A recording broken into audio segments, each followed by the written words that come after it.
여호와는 나의 목자시니 내게 부족함이 없으리로다.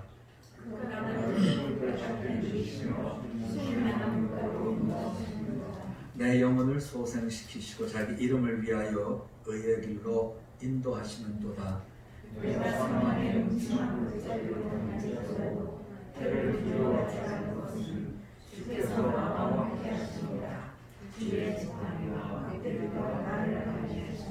주께서 내 원수의 목전에서 내게 상을 차려주시고 기름을 내 머리에 부으셨으니 내 잔이 넘치나이다. 내 평생의 선하심과 안전하시니 반드시 나를 따르리니 내가 여호와의 집에 영원히 살리로다. 아멘. 잘하고. 오늘 왜 시편 23편의 말씀을 택했는가 하는 것부터 좀 설명을 해야 우리가 이 말씀을 통해서 은혜를 나눌 것 같아요. 왜냐하면 저희는 매일 성경을 묵상한 뒤에 그 중에서 주일 말씀을 그동안 나눠왔는데요. 이제 5월 오늘이 네 번째 주인데 오늘 시편 23편을 안 다루면 하박국서가 수요일부터 주어지는데 하박국서를 껑충 뛰어넘게 돼요. 왜냐하면 하박국서가 끝나면 바로 고린도전서로 넘어가는데 고린도전서의 말씀은 우리들에게 많은 부분을 가지게 하는데 하박국서는 아무래도 좀 낯설잖아요. 그래서 이번에는 하박국서의 말씀도 먹고 또 시편의 말씀도 매듭을 짓고 고린도서의 말씀도 보고 이런 뜻에서 시편 23편의 말씀을 오늘 본문으로 우리가 택한 거죠. 왜냐하면 시편 다윗의 시편을 다루면서 23편을 안 다루면 가장 중요한 걸 안 다룬 거예요. 그래서 23편의 말씀은 꼭 다뤄야 되고 그리고 우리가 이 말씀을 통해서 은혜를 받고 하박국서 고린도전서로 넘어가기 위해서 이 설명을 먼저 드려야 될 것 같습니다. 우리가 이제 5월 첫째 주부터 시편을 보셨는데 시편 처음 말씀을 1편으로 보지 않고 3편으로 봤죠. 시편 3편은 못난 자식을 둔 아버지의 아픈 마음을 우리에게 보여주고 있습니다. 반란을 일으켰죠. 반역을 했죠. 그런 아들을 둔 아버지 다윗은 어떻게 그 아픈 마음을 하나님께 나가서 아뢰고 찬양을 하느냐. 생각해보면 분하지요. 아니 어떻게 내 자식이 나한테 이럴 수 있나. 이렇게 갈 터인데 다윗은 그렇게 찬양을 하는 것이 아니라 주의 복을 주의 백성에게 내려달라고 하는 회복의 찬양을 하고 있습니다. 이것은 훗날 예수님을 보여주는 왜 예수님께서 대속 제물이 되고 왜 예수님께서 십자가를 져야 되는가 하는 아버지와 자녀의 관계에서 애가 못나면 그 짐을 아버지가 짓습니다. 내 백성이 못나면 왕 되신 예수님께서 그 짐을 짓습니다 하는 걸 보여주는 시편의 찬양이 시편 3편이죠. 그래서 시편 3편은 못난 자식을 둔 아버지가 내 자식도 내 백성도 이 어렵고 혼란 속에서 회복을 달라고 하는 이런 찬양을 드리고 있죠. 그리고 난 뒤에 저희가 시편 8편을 보았습니다. 왜냐하면 시편 1편, 2편은 시편 150편의 전체적인 걸 보여주는 말씀인데 반해서 시편 8편은 3편부터 시작해서 7편까지 계속해서 탐원시 탄식의 시편입니다. 반면에 8편을 우리가 같이 나눈 것은 시편 8편은 찬양시입니다. 참 좋습니다 하는 찬양을 드리는데 우리가 이 말씀을 다루면서 어떤 마음 가지기를 원하냐면 예수님께서 예수님의 백성들에게 십자가에서 돌아가시고 부활하신 뒤에 제자들한테 그러잖아요. 너희가 여기를 떠나지 말고 하나님께서 약속하신 선물을 받아라. 물론 그 선물이 성령인 것을 우린 잘 알지요. 왜 성령을 받으라 하는가? 새 영을 받으라 하는가? 이유가 있습니다. 예수를 믿고 사는 것은 환경이 달라지는 것이 아니라 내 영안이 열리는 것, 눈이 바뀌는 겁니다. 하나님의 마음을 가지는 겁니다. 그래서 달라진 형편은 없지만 나는 하나님의 마음을 가진 자로, 새 영을 가진 자로, 그렇게 세상을 보니까 여호와 우리 주여 주의 이름이 온 땅에 어찌 그리 아름다운지요 라는 찬양을 드리게 되는 찬양시를 같이 나누었죠.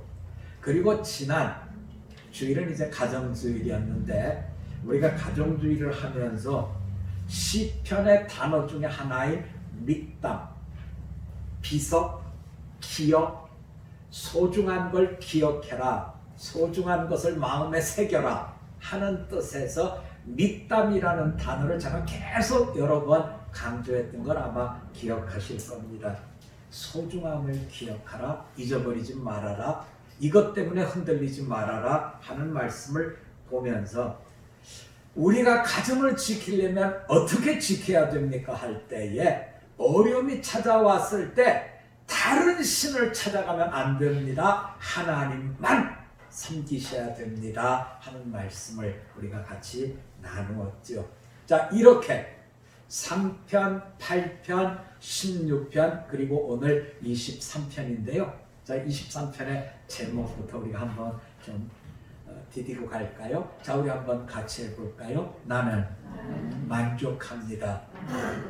물론 시편 23편에 그런 단어는 없어요. 그저 시편 23편에서 내게 부족함이 없다 그랬는데 왜 그 말씀을 만족이라는 단어로 썼을까 하는 것은 우리가 부족함이 없다 하는 단어는 자칫 잘못하면 어디로 가냐면 등 따숩고 배 든든하면 최고다 하는 쪽으로 가기 쉬워서 이 말씀을 만족이라는 단어로 바꾸었는데요. 자, 만족은 오늘 말씀 어디로 가보시냐면 자, 5절로 가볼까요, 여러분? 주께서 내 원수의 목전에서 내게 상을 차려주시고 기름을 내 머리에 부으셨으니 같이 해주십시오. 내 잔이 넘치나이다.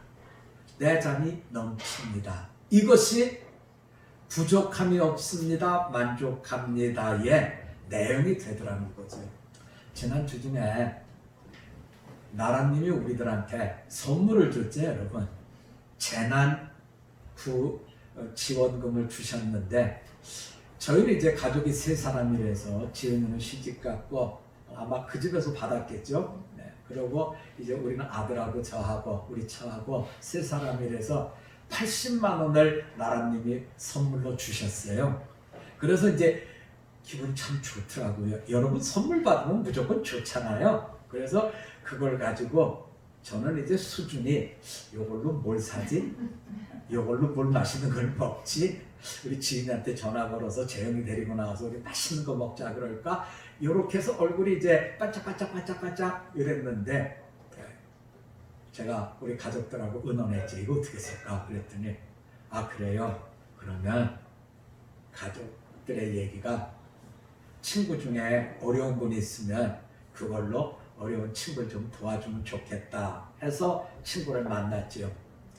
고등학교를 졸업하고 거의 60년 가까운 세월이 다 됐는데 그동안 못 만났던 친구를 만났어요. 연락을 어렵게 해서 만나가지고 이런저런 얘기를 하다가 이제 봉투를 차비해 이러면서 줬지요.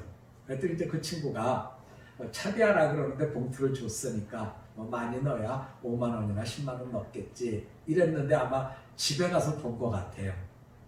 제가 80만 원을 둘로 나누었는데 똑같이 나눈 게 아니라 어려운 친구, 더 어려운 친구 이렇게 해서 30, 50 이렇게 나눴죠. 그래서 이제 30만 원을 봉투에 넣어줬더니 정말 전화가 왔어. 너는 무슨 차를 이렇게 많이 줘? 그래서 너무 반가워서 또 만나자고 보낸 거야 하면서 그걸 이제 준 거지요.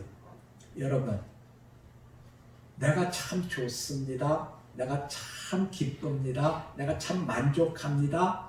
이것은 어디까지 가야 된다고요? 내 잔이 넘쳐야 됩니다 하는 데까지 가셔야 된다는 거죠. 그래서 우리가 시편 23편의 말씀을 마음속에 두실 때 여호와는 나의 목자시니 내가 부족함이 없습니다.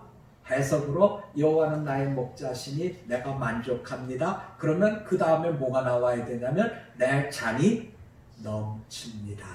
이게 나와야 된다는 거죠. 자, 우리 한번 같이 해봅시다. 내 잔이 넘치나이다. 그래서 여러분이 내가 참 만족합니다. 내가 참 좋습니다. 나는 정말 부족한 게 없습니다. 그러면 나로 인해서 내 주변에 있는 어려움을 겪는 분들이 내 잔이 넘쳐서 그분들의 어려움에 내가 은혜로 덮어줄 수 있는 그 자리까지 가신다 하는 말씀을 먼저 우리가 마음에 담으면 좋을 것 같아요. 다시 시편 23편으로 가면 2절입니다. 1절은 했죠. 내가 부족함이 없습니다. 내가 만족합니다. 이것은 내 잔이 넘칩니다로 연결된다는 말씀을 이제는 우리가 마음에 담을 수 있겠죠. 자, 2절입니다. 그가 나를 푸른 풀밭에 누이시고 쉴 만한 물가로 인도하시고 내 영혼을 소생시키시고 이 세 가지 말씀은 참 좋죠. 푸른 풀밭에 누이신다. 쉴 만한 물가로 양들을 데리고 가신다. 그래서 지친 양들의 영혼이 소생시키는 것까지 이러니까 부족함이 없다 했구나, 만족하다고 했구나. 그런데 여러분, 여기서부터가 이제 우리가 시편 23편의 깊은 은혜의 감으로 들어가는 겁니다. 말씀이 이렇게 되죠. 한번 따라서 해보실까요? 자기 이름을 위하여 의의 길로 인도하시는 도다. 자, 어디로 인도하셔요? 자, 의의 길로라고 하는 이 말씀은 4절의 말씀과 연결되어 있어요. 자, 의의 길로 인도하신다. 이 말씀이 없으면 우리는 그저 푸른 풀밭, 쉴 만한 물가, 내 영혼이 소생, 이것으로 완결이 되어질 텐데 의의 길로 인도하십니다. 그래서 4절에 가면 내가 사망의 음침한 골짜기로 갑니다 하는 얘기가 나오는 거죠. 그래서 의의 길, 다르게 표현하면 예수님을 보여주는 분이 다윗인데 예수님께서 가신 골고다 언덕길 왜 가셨지? 할 때에 만족했기 때문에 의의 길로 가셨고 예수님께서 부족함이 없었기에 십자가의 길로 가셨습니다 하는 이 말씀을 우리가 잘 마음에 담을 수 있으면 좋을 것 같아요. 자, 우리는 의의 길로 갈 때 만족합니다. 내 잔이 넘칩니다. 이 말씀에 대해서 이제 한 걸음 더 깊이 말씀 속에 들어가려고 하는데요. 자, 예수님께서 공생애를 하실 때 당시에 최고의 의인은 세례 요한이었죠. 세례 요한이 이 겁이 없어요. 그래서 어떤 일을 벌리냐면 임금님께서 헤롯 왕께서 자기 동생의 부인이 미인이었나 봐요. 그래서 그 부인을 홀랑 뺏었어요. 그런데 사람들이 어머 세상에 이런 일이 임금님이라고 남의 부인을 지 동생 부인을 데리고 가네 이러는데 어머만 했지 그렇게 살면 안 된다고 얘기하는 분이 없었죠. 그때 이제 정식으로 임금님 그렇게 살면 안 되는 겁니다 하고 어필한 사람이 누구냐면 세례 요한이에요. 그랬더니 임금님이 아이 나 저 사람 때문에 시끄러워서 못 살겠어. 자꾸 그렇지 않아도 백성들의 눈빛이 옛날하고 다른 것 같은데 저 사람까지 저러니까 안 되겠어. 입을 막아라. 그래가지고 홀랑 잡아가지고 감옥에 홀딱 집어넣었죠.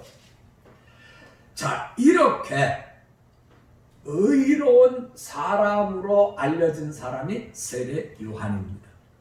그런데 감옥에 들어간 세례 요한이, 여러분 세례 요한은 예수님의 뭐를 줬냐면 세례를 주잖아요. 그래서 요단강에서 세례를 줄 때 예수님이 오시니까 뭐라 그러냐면 아니 예수님 내가 예수님한테 세례를 받아야 될 텐데 저를 찾아오셔서 세례하라고 하면 어떡하시면 했던 그 사건이 예수님에 대해서 이미 잘 알고 있는 세례 요한인 거죠. 자, 그래서 내가 잘 아는 메시아인 예수님을 세례 요한이 감옥에서 곰곰이 생각하다가 자기 제자를 보냅니다. 뭔가 이상한 거죠. 그 뭐가 이상한 거냐면 세례 요한이 이상하게 여겼던 것은 예수님이 활동 계시를 했거든요. 제자들을 가르치고 키우거든요. 아픈 사람을 고치고 병든 자를 고치는 정도가 아니라 죽은 사람을 살리는 정도로 온 나라 백성들이 관심을 갖는 이런 역사를 일으켰는데 세례 요한은 납득이 안 되는 게 있었어요. 그게 뭐냐면 왜 나를 구원해 주지 않느냐는 거죠. 감옥에서 날 빼줘야 될 텐데 저분이 우리가 기다리는 메시아라면 나를 이렇게 감옥에 두면 안 된다 생각하고 있었던 겁니다. 그래서 제자를 보내요. 뭐라고 물어보냐면 제자들이 와서 당신이 메시아입니까? 아니면 우리가 다른 사람 기다려야 됩니까? 이렇게 이제 얘기를 하는데 예수님은 그 일에 대해서 내가 메시아다 아니다 이렇게 답변하는 게 아니라 가서 세례 요한한테 전해라 하면서 아픈 사람이 고침을 받고 안전뱅이가 일어나고 죽은 사람이 살고 귀신이 쫓겨나고 하는 이 얘기를 하면서 가서 전하라는 겁니다. 그래서 세례 요한의 제자들이 그걸 가지고 세례 요한한테 전하러 간 뒤에 예수님의 제자들에게 예수님이 말씀을 하셔요. 그 내용이 뭐냐면 이런 얘기입니다. 어머니가 낳은 아들 중에 최고는 누구냐면 세례 요한이다. 그런데 그 뒤에 해석이 이상해요. 그런데 천국에 가면 아무리 어떻게 이런 사람이 천국에 왔지 할 사람도 세례 요한보다 더 크다. 네. 그렇게 말씀을 주시는 거예요. 뭐가 문제인가요? 세례 요한이 어머니가 낳은 사람 중에 최고다 그랬는데 천국에 가면 어떻게 뭐 이런 사람이 다 왔네 할 사람도 세례 요한보다 크다는 거예요. 뭐가 달라진 거죠? 뭐가 문제인 거죠? 세례 요한은 은혜의 잔이 넘쳤어요, 안 넘쳤어요? 딱 거기서 멈췄죠. 찰랑찰랑이지 넘치지 않았다는 거예요. 예수님이 우리에게 하고 싶은 말씀은 너는 목자이신 하나님과 동행하느냐? 그래서 너는 여호와는 나의 목자요 나는 부족함이 없습니다. 나는 만족합니다. 그렇다면 찰랑찰랑이 아니라 어디로 가야 된다고요? 은혜의 잔이 넘쳐야 된다. 근데 은혜의 잔이 넘쳐야 된다는 이 말씀을 하시고 난 뒤에 어떤 말씀이 따르냐면 의의 길로 가야 된다. 여기서 의의 길은 우리가 신앙생활하면서 겪게 되는 물음표예요. 여러분 신명기 28장에 가면 너희가 하나님 말씀을 잘 지키면 들어와도 복을 받고 나와도 복. 진짜 좋잖아요, 그렇죠? 네. 나와도 복을 받고 들어와도 복을 받고 네 떡반죽 그렇게 잘 되고 뭐 이것도 잘 되고 저것도 다 잘 된다. 그러니 충성해라. 그래서 그 말씀을 열심히 지킨 사람들이 바리새인이죠. 그런데 여러분 어떠세요? 그렇게 신앙생활을 열심히 했더니 다 좋아지셨어요? 제가 보니까 아니던데요. 믿음이 좋은 분이라고 해서 고난이 저렇게 가는 건 아니더라고요. 자, 우리 한번 같이 해봅시다. 믿음이 좋아도 어려울 때도 있습니다. 자, 옆에 분하고 한번 얘기해 보세요. 믿음이 좋아도 어려울 때도 있습니다. 여러분이 제일 흔들리는 건 그거죠. 믿음이 좋으면 모든 일들이 순탄해야 되는데 믿음이 좋은데 갑자기 번개가 치더니 그 번개가 누구네 집 나무에 떨어졌어요? 왜 하필 우리 집이야? 믿음 안 좋은 저 김서방네 집으로 가야지 하는 생각이 드는데 아니란 말이에요, 여러분. 자, 이제부터 이 부분을 풀어야 시편 23편의 말씀을 풀어내는 겁니다. 자, 분명히 푸른 풀밭 쉴 만한 물가 내 영혼을 소생, 여기까지는 아멘 땡큐 아멘 땡큐 이렇습니다. 그런데 하나님의 이름을 위하여, 예수님의 이름을 위하여 하나님께서 이렇게 소생시킨 은혜의 잔이 넘치는 그분을 어디로 데리고 가냐면 의의 길. 그래서 4절에 가면 사망의 음침한 골짜기, 우리가 신약으로 넘어와서 보면 골고다 언덕길. 자, 우리 한번 같이 해봅시다. 잘못은 저 사람이 하고 덧태기는 내가 씁니다. 억울하죠? 억울하잖아요, 여러분. 저 사람이 잘못했으면 덧태기도 누가 써야 돼요? 저 사람이 써야 되잖아요. 그런데 우리가 신앙의 길에서 우리가 가만히 보자고요, 여러분. 항상 하나님은 누구를 찾고 계세요. 누구를 찾고 계시냐면 덧태기 쓸 사람을 찾고 계신다니까요. 다 잘못해요. 왜냐하면 해 아래 의인은 없고 해 아래 전부 죄인이에요. 다 잘못해요. 그런데 항상 하나님은 죄인을 폭격하는 게 아니라 뭐라 그러세요? 내가 소돔과 고모라를 멸망할 때 정말 죄인이 득식을 해서 내가 폭격한다 이런 게 아니잖아요. 폭격하면서 뭐라 그래요? 누가 없어서 폭격한다고요? 의인이 없어서. 자, 의인이 없어서 예수님께서 겟세마나에서 기도하실 때 하나님이 뭐라 그래요?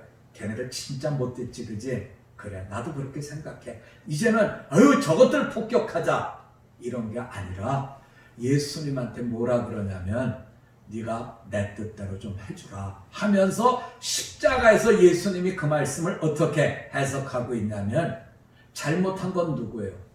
저들이 잘못했지만 하나님 어떻게 해달라고요? 용서해 달라고요. 지금 우리가 시편의 말씀 23편을 보면서 꼭 다뤄야 되는 부분은 바로 여기란 말이에요, 여러분. 자, 하나님께서 나의 목자가 되어주셔서 다윗에게 주셨더니 푸른 초장 맑은 시냇물가로 소생시키는 역사를 이루었다. 아멘 아멘 땡큐 땡큐인데 그 다음에 뭐라 그러냐면 주님의 이름을 위해서 의의 길로 데려가시고 주님의 이름을 위해서 사망의 음침한 골짜기로 가게 하신다는 거예요. 골고다 길로 가게 하신다는 거. 이 점을 우리에게 말씀하시면서 뭐라고 말씀하시냐면 주의 지팡이와 막대기가 내 주변에 있는 모든 악한 것들을 다 물려주기, 이게 아니에요, 여러분.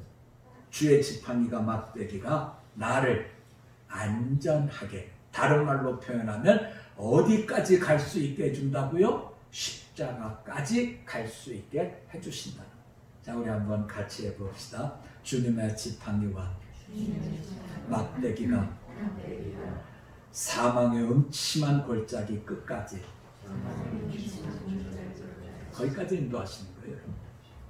그래서 십자가를 완주할 수 있도록 하나님께서 이루어 주신다는 거죠.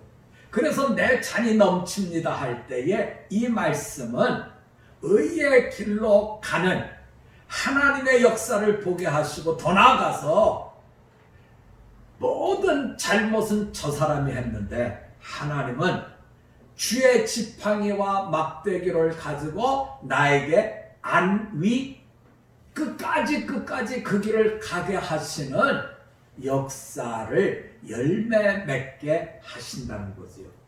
이제 말씀을 맺겠습니다. 이제 말씀을 맺으려면 6절의 말씀을 다 기록하셔야 되는데요. 자, 우리 한번 같이 해봅시다. 하나님이 주신 것은 평생의 선하심과 인자하심입니다. 자, 하나님이 주신 것은 평생의 선하심과 인자하심을 주셨지 상황 변화를 준 건 아니에요. 제가 잘 아는 권사님이 계셔요. 근데 남편은 완전 까칠맨입니다. 그래서 저는 그 권사님 뵐 때마다 늘 말을 하기 전에 벌써 눈물이 이렇게 글썽글썽해지는데 한 번은 권사님한테 제가 얘기를 했죠. 권사님 얼마나 힘드세요? 그랬더니 권사님이 저한테 그러시죠. 아니 목사님 나 안 힘들어요. 하나님이 나한테 인자하심과 선하심을 주셔서 나는 힘들지 않아요. 걱정은 저 사람이죠. 저 사람은 자기가 늘 옳다고 생각하지만 하나님의 인자하심과 선하심이 없어서 걱정이에요. 여러분, 우리가 대전제가 뭐예요? 해 아래 누구는 없다고요? 의인 없어요. 우리의 의를 가지고 천국 가는 거 아니에요. 하나님의 선하심과 인자하심을 잊고 천국 들어가는 거죠. 그런데 저분은 매일 자기가 옳다고 하기 때문에 까칠하게 구는 건데 그게 저는 너무 안 됐어요. 이렇게 얘기를 하더라고요. 여러분, 우리가 시편 23편의 말씀을 이제 세 도막으로 이렇게 나누었는데요. 나는 만족합니다. 나는 부족함이 없습니다. 그러면 등 따숩고 배든든한 것 이것이 아니라 내 잔이 어떻게 돼야 돼요? 넘쳐야 돼요. 그래서 내 주변에 있는 분들이 넘치는 그 잔에 선물들을 드시면서 행복하셔야 되고요. 이런 우리를 하나님은 어디로 인도하셔요? 의의 길로 인도하셔요. 의의 길을 끝까지 가도록 막대기와 지팡이로 나를 십자가 지신 주님처럼 마지막까지 가게 하시고 우리에게 주신 마지막 선물은 하나님께서 상황을 바꿔주시는 것, 이것이 선물이 아니라 하나님께서 주신 것은 선하심과 인자하심으로 나와 동행합니다 하는 말씀이신 거지요. 우리는 늘상 어렵고 힘든 일을 신앙의 길에서 만날 때마다 시편 23편의 말씀을 깊이 묵상하시면서 한 걸음 한 걸음 주님과 동행할 수 있는 우리 모두가 되시기를 주님의 이름으로 부탁드립니다. 우리 한번 같이 기도드리겠습니다. 하나님, 우리는 참 말씀을 들으면 아는 것처럼 생각이 드는데 늘상 마음 한구석에는 나는 열심히 신앙생활 하는데 왜 이렇게 잘 안 되지요? 하는 생각이 늘 있습니다. 이런 저희들에게 주님이 세 가지를 말씀하셨습니다. 너는 만족한다고 하는데 내 잔이 넘쳐서 주변에 있는 사람들에게 은혜의 촉촉함을 주고 있느냐 물으셨습니다. 뿐만 아니라 더 나아가서 너는 내 주변에 있는 사람들을 위해서 의의 길, 주님께서 막대기와 주님께서 우리에게 지팡이를 가지고 십자가의 완결자가 되도록 이끌어 주실 때 아멘하고 가느냐 확인해 보라 하셨습니다. 우리는 항상 상황의 변화를 요구합니다. 그런데 하나님은 선하심과 인자하심 속에 내가 그 사람의 짐을 져줘야 된다 말씀하시고 있습니다. 하나님, 우리가 어려운 일을 만날 때마다 시편 23편의 말씀을 통해서 나는 만족하며 감당하며 주님의 마음을 아는 자로 걷겠습니다 하는 우리로 세워지기를 간절히 원합니다.